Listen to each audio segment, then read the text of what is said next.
Alrighty. Hello everyone and welcome back to another What Are We Reading? This week we have Down by the River Pierda, I Sat Down and Wept, or in other words, Por la Pierda del Río, Me Senté y Lloré. Now, I haven't really had this book for long, and of course it's by Paulo Coelho, writer of The Alchemist, which we kind of talked about a little bit beforehand on in our first episode, on how much I love The Alchemist and how much it gave me that willingness to want to start reading again and want to start exploring. Last episode, we read The Body Keeps Score by Dr. Basil van der Kolk, and this week we have something by Paulo Coelho, and again, by the River Pierda, I Sat Down and Wept.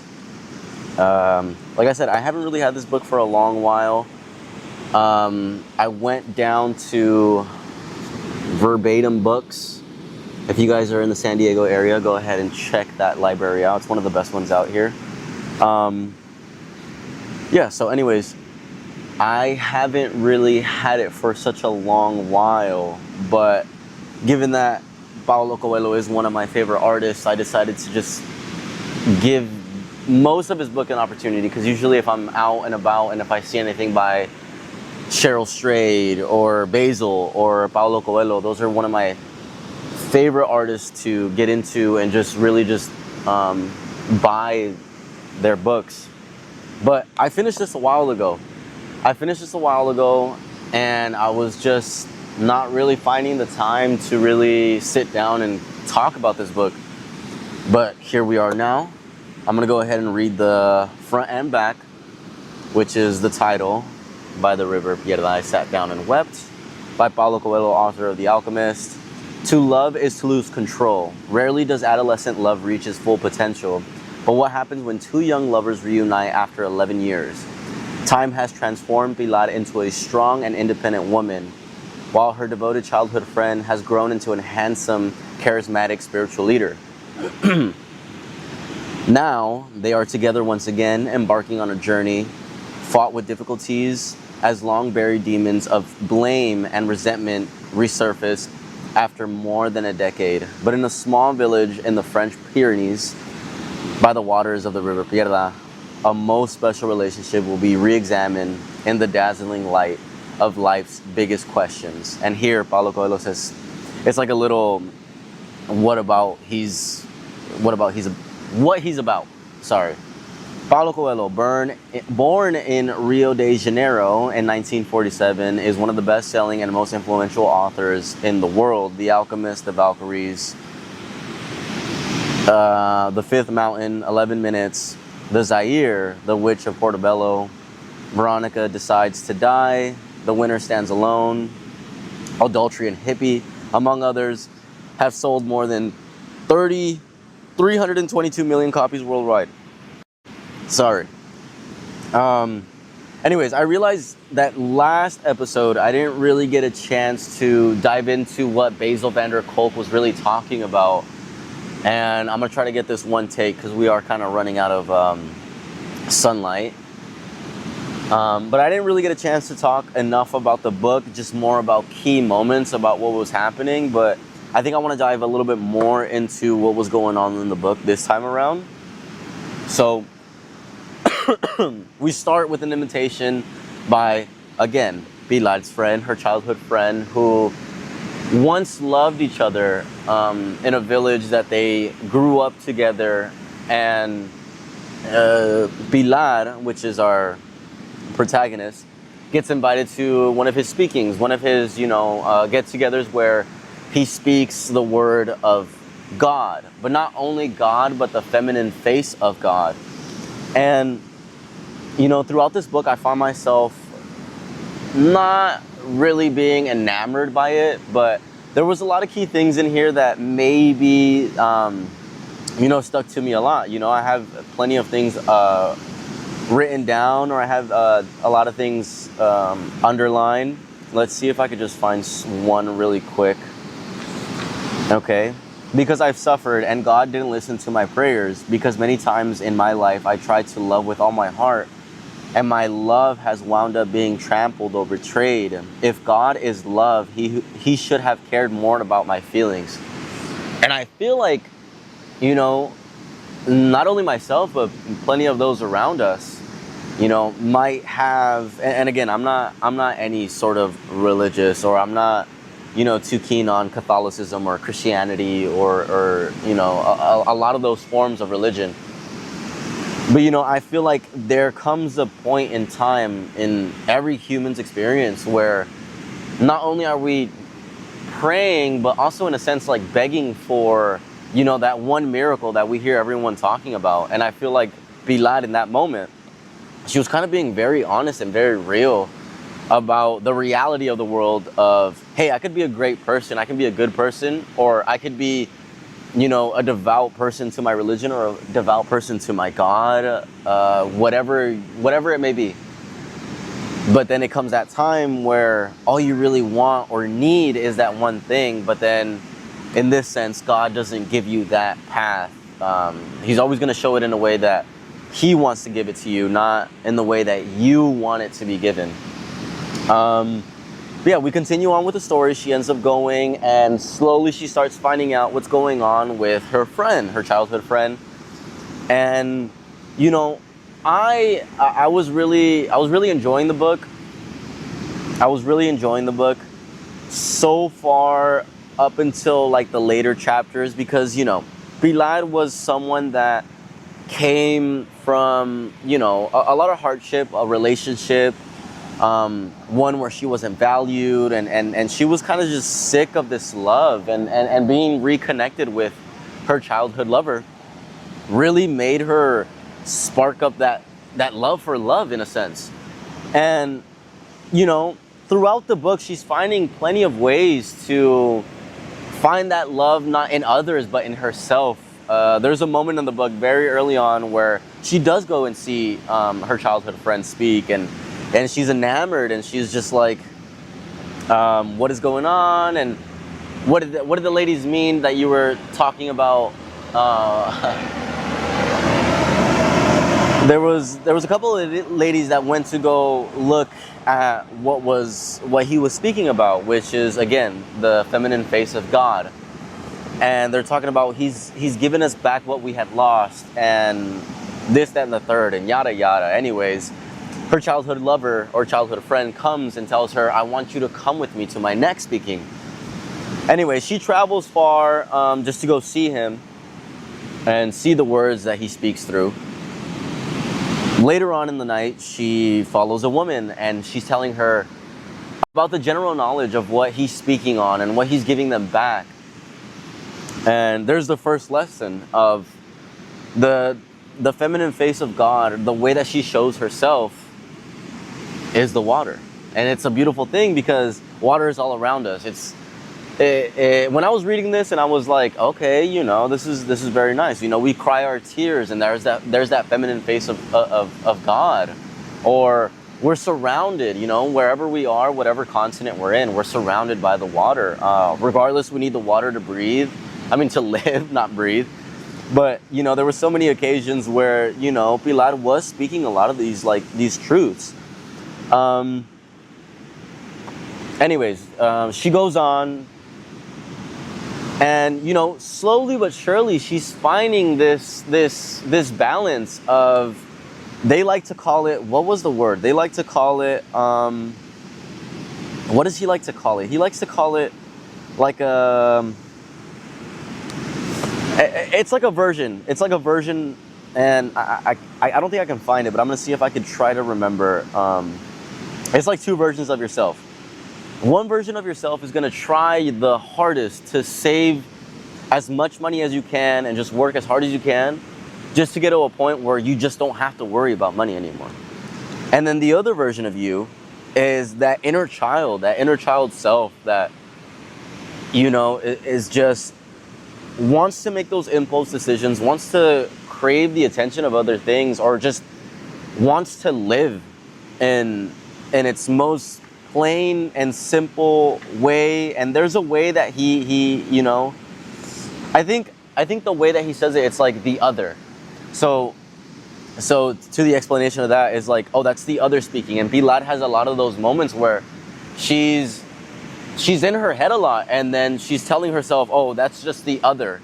That's the other wanting to come out. So like with the jealousy or the insecurities, and there's a lot of like different situations where there's the other coming out to speak for her, where, you know, she's asking him about, you know, her own insecurities, about if he's been with any other, or if he's, you know, it's just she's projecting a lot of those things where maybe she's not understanding that version of her other self.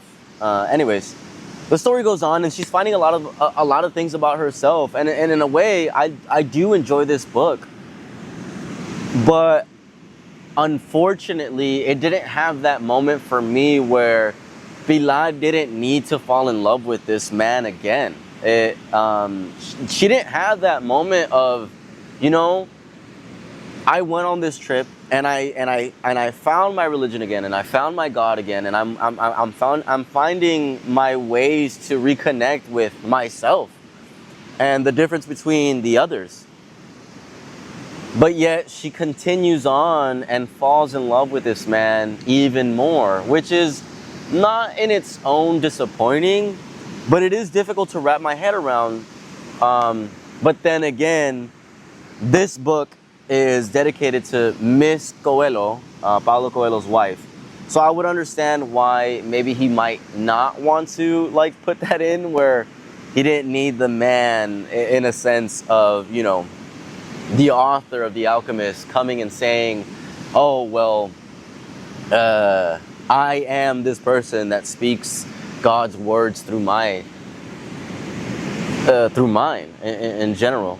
And this lady from childhood, or this girl from childhood, or my lover from childhood came, and I taught her plenty of things, but, you know, she couldn't make the decision to be alone. And there's plenty of times where he does offer that.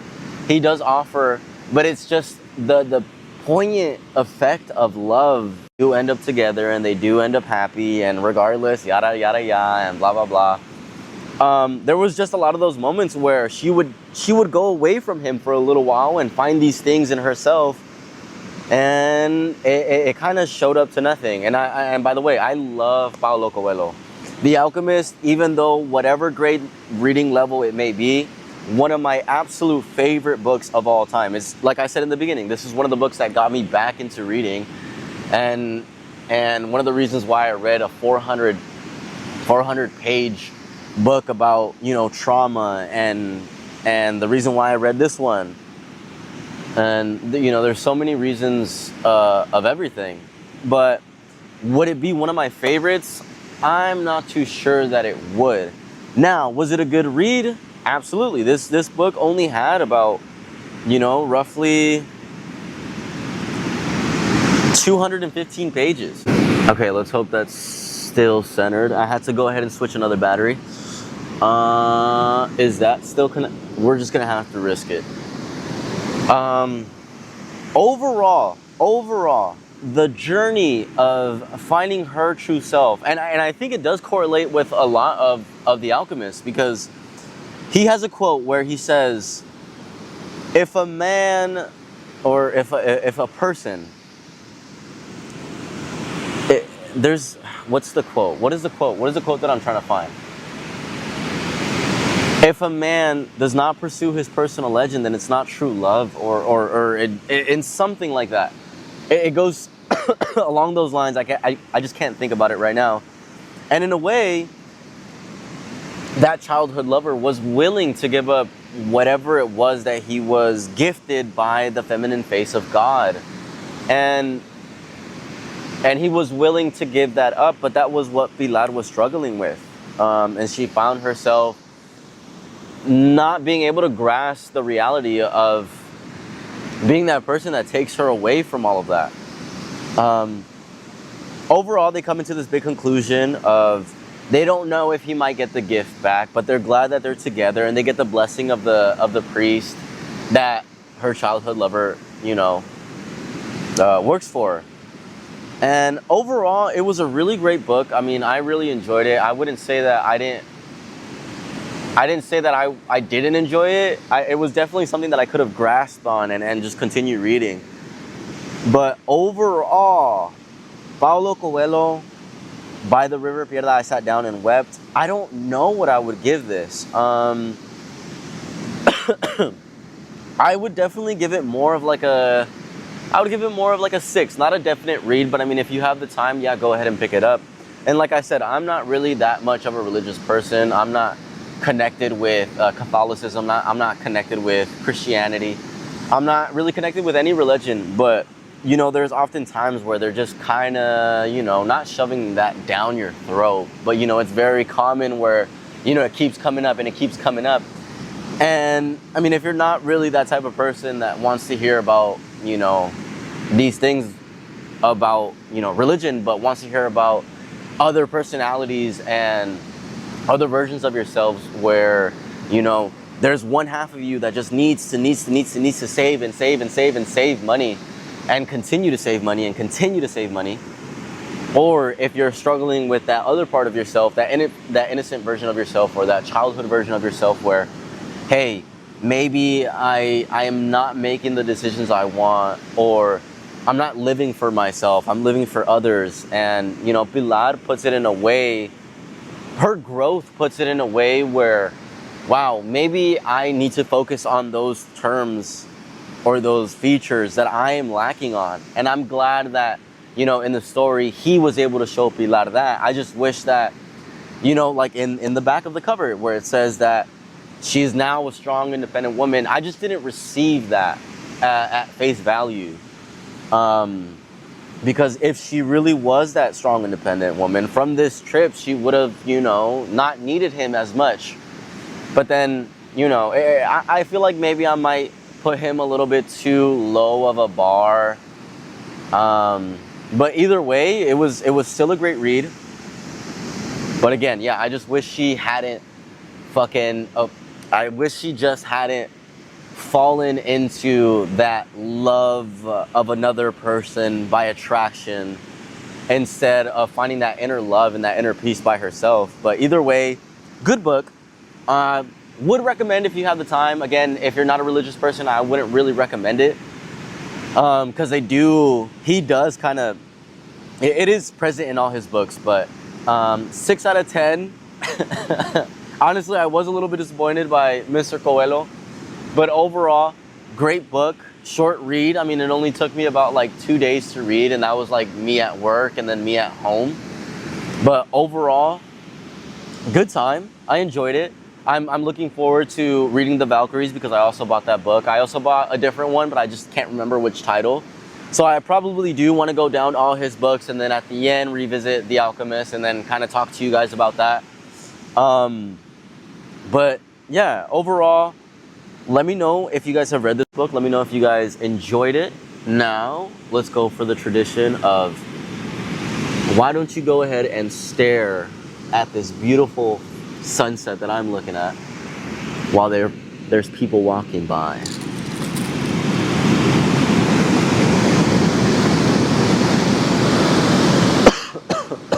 Oh, Lordy.